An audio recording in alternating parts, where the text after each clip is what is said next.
Dua, tiga. Bismillahirrahmanirrahim. Assalamualaikum warahmatullahi wabarakatuh.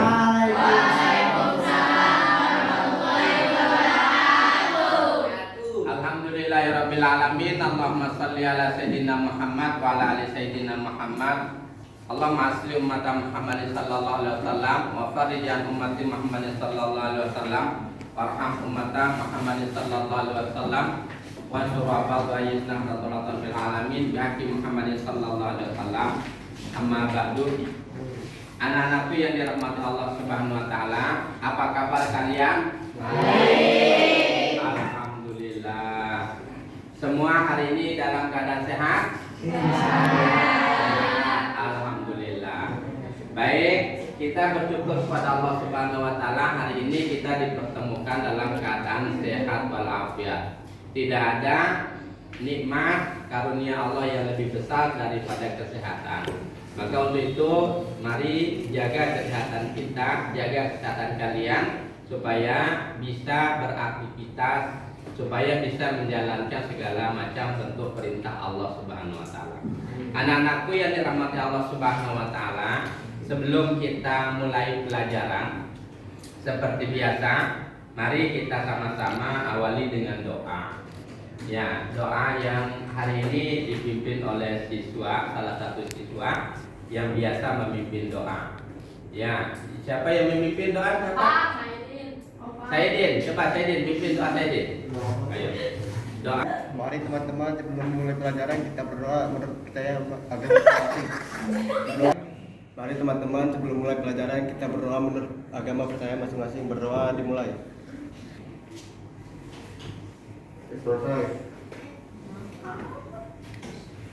Ya, terima kasih kepada Ananda Saidi yang sudah membacakan doa, memimpin teman-temannya untuk membaca doa pembelajaran.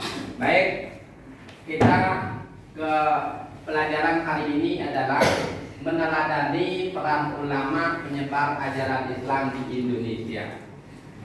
Ada di antara kalian yang sudah mendapatkan pelajaran sebelumnya tentang peran ulama masuknya Islam di Indonesia? Pernah apa belum? Pernah. Yang kalian ketahui tentang Islam masuk di Indonesia itu seperti apa? Ada yang bisa menyampaikan? Kan pernah mendapatkan pelajaran tentang ajaran Islam masuk di Indonesia. Ayo, coba siapa yang mau menyampaikan? Ada? Baik. Kalau tidak ada yang mau menyampaikan, Bapak yang akan bertanya. Menurut pengetahuan kalian, Islam itu dibawa oleh siapa? Siapa yang membawa Islam masuk ke Indonesia? Para wali. Ya, para wali itu yang menyebarkan Islam di Indonesia. Baik, sebelum kita masuk ke pelajaran yang lebih jauh, lebih mendalam, kita lihat di sini ada kepulauan. Ini seluruh pulau ini pulau apa ini? Ini adalah apa? Ini seluruhnya ini apa ini? Nusantara apa Indonesia? Nah, ini adalah kepulauan Indonesia. Ini adalah negara Indonesia. Memang identik Indonesia itu dengan sebutan Nusantara. Karena kalau kita berbicara Nusantara itu, maka tidak hanya untuk Indonesia. Nusantara itu meliputi seluruh Asia Tenggara. Kalau sekarang kita kenal dengan ASEAN. Jadi itu Nusantara. Jadi kalau Indonesia ini mulai dari Aceh, tidak termasuk ini adalah Malaysia. Nah, kemudian di sini juga ini adalah Malaysia. Jadi Indonesia adanya yang warnanya lebih gelap seluruhnya. Anak-anakku yang dirahmati Allah Subhanahu wa taala, Islam masuk ke Nusantara ini awalnya lewat sini. Nah, ini di sini jalur petanya seperti ini, masuknya dari sini. Jadi dari Aceh pertama kali. Nah, tidak dari ujung Sabang, tapi dari Aceh. Kenapa dari Aceh? Karena di sinilah adanya pelabuhan internasional pada ketika itu. Kemudian dari sini langsung masuk ke seluruh pesisir, langsung terus ke Jawa, terus dari Jawa ke pulau-pulau yang lainnya. Begitulah kira-kira yang kita ketahui tentang Kepulauan Nusantara. Masuknya agama Islam di Indonesia. Baik, anak-anak yang dirahmati Allah Subhanahu wa taala, di dalam penyebaran Islam di Indonesia itu khususnya Nusantara pada umumnya itu diperkirakan mulai dari abad ke-13. Ada yang memperkirakan abad ke-6. Ada yang memperkirakan abad 1 sampai 5 masuknya Islam ke Indonesia itu adalah abad 6, ya. Jadi ini abad 1 Hijriah, maksudnya ini 5 Masehi. Jadi kalau abad 1 dengan 5 Masehi itu berarti ini masih hidupnya Nabi Muhammad SAW. Kalau masa ini adalah masa sahabat. Nah, jadi di sini hidupnya Rasulullah, di sini adalah masa sahabat, di sini masanya tabi'in. Ya, Pak, zaman pemerintahan untuk khalifah-khalifah setelah para sahabat. Anak-anakku yang dirahmati Allah Subhanahu wa taala, dalam teori bahwa Islam masuk di Indonesia yang paling terkenal itu adalah teori Gujarat. Teori Gujarat. Ada kemudian teori Mekah, ada kemudian teori Persia, ada teori Cina, ada teori maritim. Nah, kalau kita melihat secara umum semua teori ini benar, karena Indonesia itu tidak dimasuki ajaran Islam itu tidak dari satu arah. Dari teori Gujarat, dari sini maksudnya dari Aceh, tapi dari India. Kenapa disebut teori Gujarat? Karena yang terkenal pada saat itu adalah pelabuhan internasional itu adalah di Gujarat, itu di India. Di situ pelabuhan internasional yang menuju segala macam benua. Nah, dari India itulah kemudian para ulama-ulama Mekah, para sahabat Nabi, para ulama-ulama pada saat itu tinggal di India, kemudian jalan langsung ke Indonesia, sehingga mereka dikenal dengan sebutan teori Gujarat. Kemudian ada yang menyatakan teori dari Mekah, karena dari Mekah ini kenapa? Karena ada perintah Rasulullah membuat surat kepada para raja-raja pada saat itu untuk mengundang mereka untuk mengislamkan mereka. Yang terkenal itu adalah surat kepada Raja Habasyah. Tapi ada juga surat Rasulullah sampai kepada kerajaan Melayu yang ada di Medan, ada di Palembang ini. Dan di situ ada kerajaan Sriwijaya. Di situ ada suratnya Rasulullah SAW sampai di situ. Sehingga dikenal masuknya Islam itu tidak dari Gujarat tetapi langsung dari Mekah, dibawa oleh para sahabat Nabi. Kemudian dari Persia, digambarkan dari Persia karena dikaitkan dengan kebiasaan umat Islam pada saat ini yang sangat erat dengan kegiatan peribadatan orang-orang Persia, yaitu kaitannya dengan ketarekatan tarekat, dengan pelajaran tarekat. Jadi orang-orang Persia ini yang pertama kali menyebarkan ilmu tarekat-tarekat, seperti zaman pemerintahan Abbasiyah, itu ada Al-Ghazali, ada kemudian Hasim Asy'ari, kemudian ada di situ Abdul Qadir Jailani. Nah, ilmu-ilmu tarekatnya ini sangat erat dengan kita. Seperti contoh, ada kebiasaan para ulama-ulama seperti Wali Songo. Nah, ini dikaitkan, maka hubungan antara Islam Indonesia dikaitkan dengan Islam Persia. Kemudian ada teori Cina. Nah, teori Cina ini dikaitkan dengan adanya panglima perang Cina zaman kerajaan Majapahit dulu. Ada salah satu dari panglima orang Cina itu yang beragama Islam. Kalau tidak salah namanya Panglima Cheng Ho. Nah, Panglima Cheng Ho ini beragama Islam, kemudian datang menyerang Singasari, tetapi dimanfaatkan oleh Sang Gramajaya untuk melawan Kediri, sehingga Panglima Cheng Ho bersama anak buahnya kembali ke Cina karena kalah perang dengan kerajaan Majapahit. Dengan Majapahit dengan akal tidak benar, akal tidak setia, tidak satria dari kerajaan Majapahit pada saat itu, sehingga kalah perang. Tapi dari salah seorang dari anggota tentara itu yang beragama Islam itu kemudian menyebarkan Islam. Ada dikaitkan seperti itu. Kemudian ada teori maritim. Teori maritim ini Islam masuk ke Indonesia ini dari segala macam penjuru. Dari ujung selatan, dari ujung timur, dari ujung barat, timur, dan semua penjuru. Tapi lewat jalur laut dia masuk ke Indonesia. Seperti contoh, dari Australia masuk lewat Sumbawa, kemudian masuk ke Lombok. Jadi tidak masuk dari Jawa. Nah itu jadi masuknya Islam dari Indonesia itu bermacam-macam. Itu semua teori itu benar sesuai pandangan mereka masing-masing. Kemudian penyebaran Islam di Indonesia ditandai oleh apa? Adanya pemerintahan kerajaan Islam, yaitu Samudra Pasai ada di Aceh ini.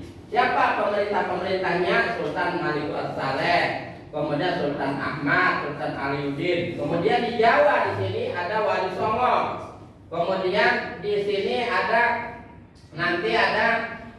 penyebar Islam itu Datuk Tunggang Panang di sini, Tunggang Parang di sini. Kemudian Sultan Zainal Abidin ada di Sulawesi. Jadi itu menyebar Islam di Indonesia itu ditandai dengan berdirinya kerajaan Islam di Indonesia. Waktu itu belum ada Indonesia, namanya Nusantara. Baik, anak-anak yang dirahmati Allah Subhanahu wa taala. Ini ada ayat Al-Quran. Kalian bisa baca Al-Quran ini.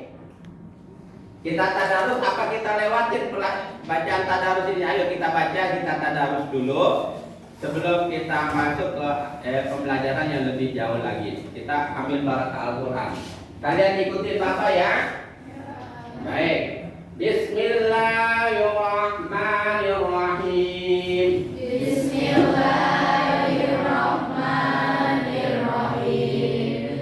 Alladzina yaquluna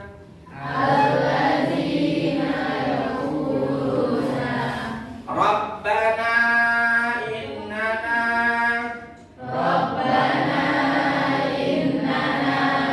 amanna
ma ja'ahumul ilmu baghyan bainahum illa min ba'di ma ja'ahumul ilmu baghyan bainahum wa man yakfur bi ayatillah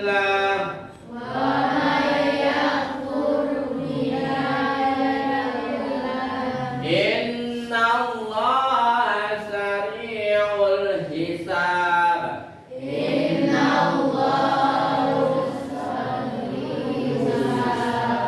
Fa inna juga bakul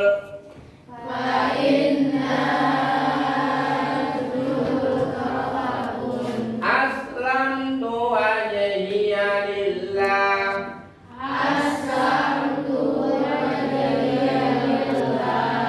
wa man ittaba'ani wa qul lil ladzi utul kitabah wal ummiyin ahaslamtum fa in aslamu faqad ihtadaw wa in tawallaw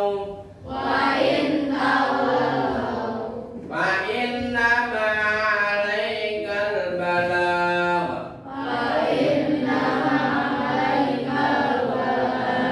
wallahu basirun bil 'ibad.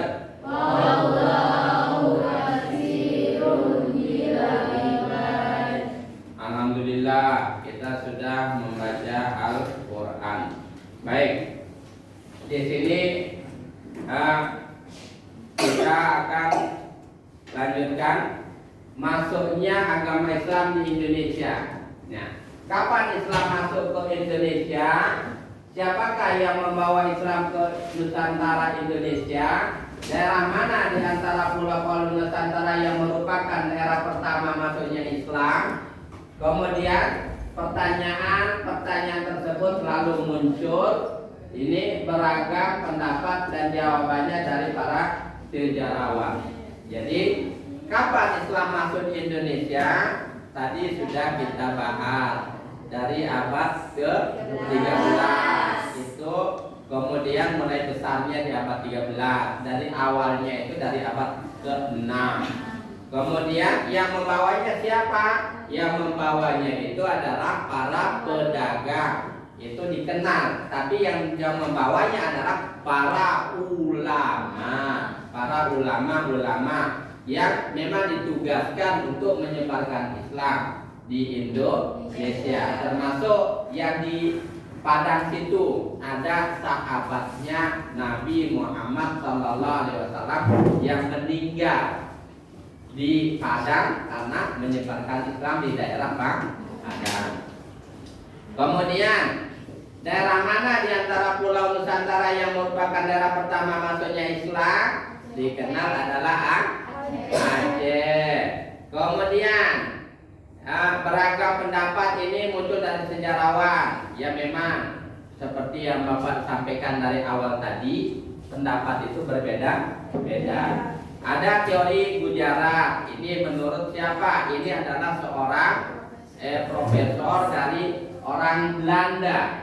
Ya, dia menurut dia bahwa Islam masuk ke Indonesia itu berkeyakinan beliau itu bahwa tidak mungkin Islam masuk ke Indonesia langsung berasal dari Arabia tanpa melalui ajaran tasawuf yang berkembang di Gujarat, India. Karena menurut beliau ini Islam masuk dari Gujarat. Kemudian ada teori Makkah. Ini teori Makkah ini siapa yang menyatakannya? Ini teori Hamka. Teori Hamka menurut dia tidak mungkin Islam itu masuk tidak langsung dari Mekah, tapi Islam itu masuk dari Mekah. Ini diangkat dari berita di Cina, dinasti Tang sebagai acuannya.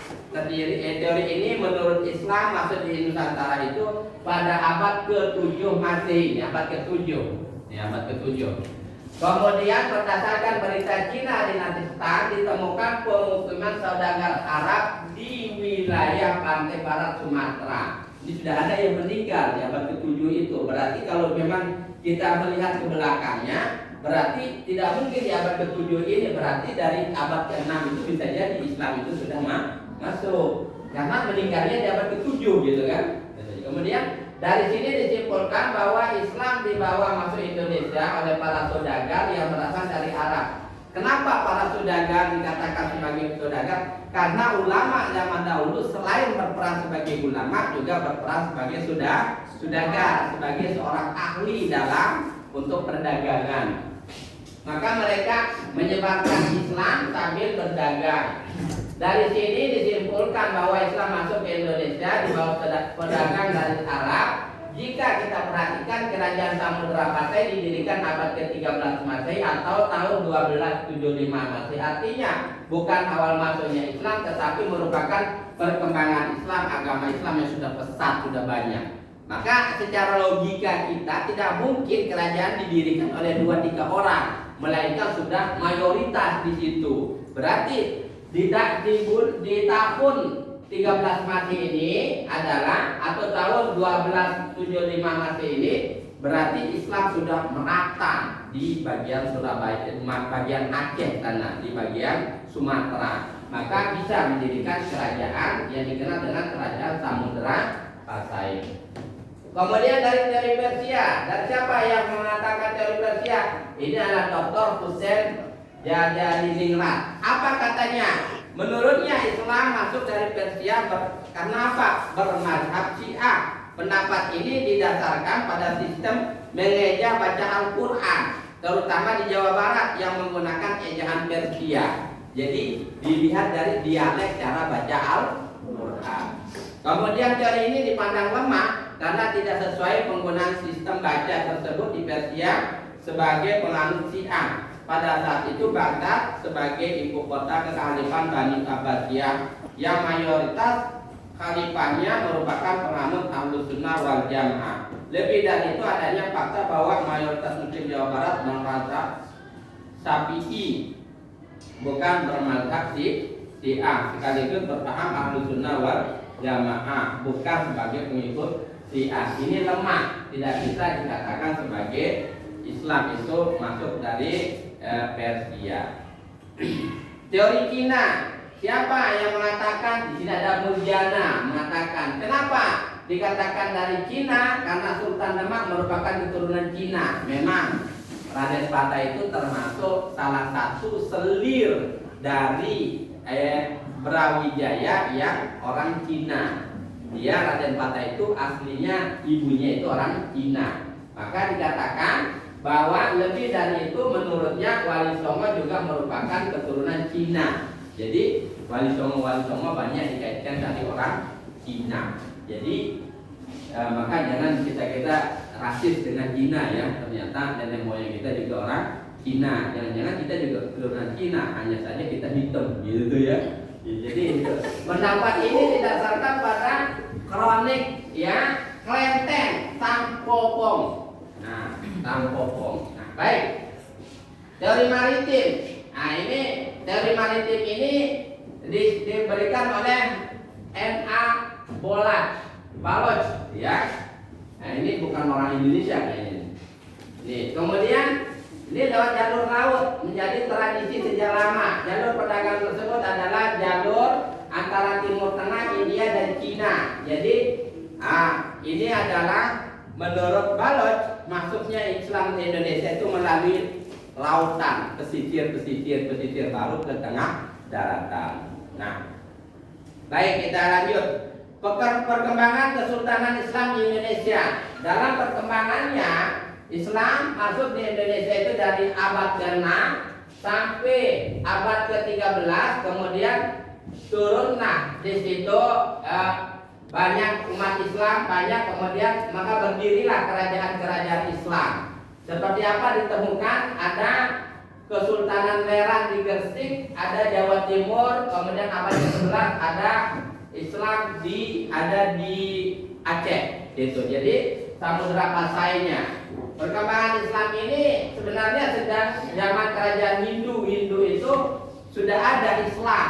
Di situ ada Islamnya, teman Islamnya tidak bisa menyebar luas karena di situ ada kerajaan Hindu Majapahit, ada kerajaan Buddha Majapahit. Jadi ada kerajaan Hindu Sriwijaya, ada kerajaan Singasari sebelumnya. Jadi Islam tidak bisa menyebar dengan begitu luasnya pada saat itu. Baru ketika setelah zamannya Wali Songo, baru Islam itu mulai menyebar dengan luas. Dan siapa tokoh penyebar Islam adalah ulama dan sultan yang berperan aktif dalam penyebaran Islam di Indonesia wilayahnya masing-masing. Jadi yang menyebarkan Islam siapa? Para ulama. Kemudian ulamanya kemudian mengislamkan pemerintah raja-rajanya. Raja-rajanya ya Islam, kemudian mengislamkan rakyatnya. Nah itu jadi. Kemudian apa contohnya? Ada Sultan Malikus Saleh. Ini ada di daerah Aceh. Ini Maureh Silu atau Sultan Malikus Saleh ada di Samudra Pasai Aceh. Ini mendirikan kerajaan Islam Pasai. Kemudian dari sini kemudian menyebarkan kerajaan Islam ke seluruh penjuru Nusantara, baik arah timurnya, arah baratnya, arah selatannya, ke arah selatannya, kalau selatannya sampai ke Bali Lomboknya gitu kan. Kalau ke arah timurnya sampai Sumbawa, sampai ke Kalimantan, Sulawesinya. Ke arah timur, arah utaranya itu sampai ke Malaysianya sekarang. Dulu namanya kerajaan Melayu dulu. Baik. Kemudian ada Sultan Ahmad. Nanti ini semua kalian bisa baca sendiri. Nanti kalian bisa cari sejarah Sultan Ahmad. Ada Sultan Aliuddin. Nanti kalian cari sendiri materinya. Jadi di sini bapaknya menyampaikan ini loh. Jadi ini contoh-contohnya raja yang menyebarkan Islam di wilayahnya masing-masing. Ayo, ada yang bertanya? Ada yang mau bertanya? Ada yang belum dipahami? Udah paham belum? Paham belum? Wah ini jangan pada tidur. Subhanallah. Ya, ayo coba. Selain dari para raja-raja yang menyebarkan Islam tersebut, di tahun 1404 Masehi sampai 1546 Masehi ini adalah sejarah era runtuhnya kerajaan Majapahit. Nah, di sini mulai menyebarnya Islam secara pesat di Indonesia. Ada disebabkan oleh siapa? Dikenal dengan Wali Songo. Wali Songo itu apa? Wali apa? Wali 9. Wali 9. Ada yang pertama ada Maulana Malik Ibrahim, disebut dengan Sunan Gresik. Kenapa disebut Sunan Gresik? Karena bermukimnya menyebarkannya itu dari Pulau Gresik, dari Gresik Madura itu. Kemudian ada Sunan Ampel atau Raden Rahmat, itu di Jawa Timur, Gresik ya, bukan Madura ya. Ada Sunan Ampel. Sunan Ampel kenapa? Karena dikenal dengan Sunan Ampel menyebarkan Islam di daerah namanya Ampel Deta. Nah, kemudian ada Maulana Makdum Ibrahim, disebut dengan Sunan Bonang. Kenapa disebut dengan Bonang? Karena menyebarkan Islam dengan menggunakan seni. Dia memiliki bonang. Dia kalau dipukul kalau tahu bonang nggak? Bonang itu kayak di situ kan di Bali itu ada alat kesenian yang bulat-bulat itu. Ya, itu ya tung. Nah, bonang itu kalau katanya dia saking karomanya, kalau dia itu mau pengajian, dia keluarkan bonanya dari sakunya, kemudian digini nanti akan besar katanya. Begitu dipukul nanti kumpul orang sambil nyanyi, dia sambil lagu, sambil setelah itu orang-orang akan kumpul, baru dia akan mengajarkan agama Islam. Kemudian ada Raden Paku, disebut dengan Sunan Giri. Kenapa disebut dengan Sunan Giri? Karena menyebarkan Islam di daerah Giri. Ya. Kemudian ada Sunan Derajat. Sunan Derajat ini Sarifuddin. Namanya Sunan Derajat, namanya Sarifuddin. Dia adalah putra dari Raden Rahmat atau Sunan Ampel. Kemudian ada Raden Mat Syahid. Raden Mat Syahid ini dikenal dengan Sunan Kalijaga. Di antara sekian sunan yang asli keturunan Indonesia Nusantara hanyalah Kalijaga. Dia asli Jawanya, tidak ada kaitannya dengan turunan Arab. Kalau Sunan Kudus ada menyebarkan Islam di daerah Kudus. Ada Sunan Muria menyebarkan Islam di Sunan Muria, di Gunung Muria di situ. Kalian bisa naik ke Gunung Muria, di situ ada masjidnya, ada Masjid Muria. Sunan Muria ini adalah putra anak dari Sunan Kalijaga.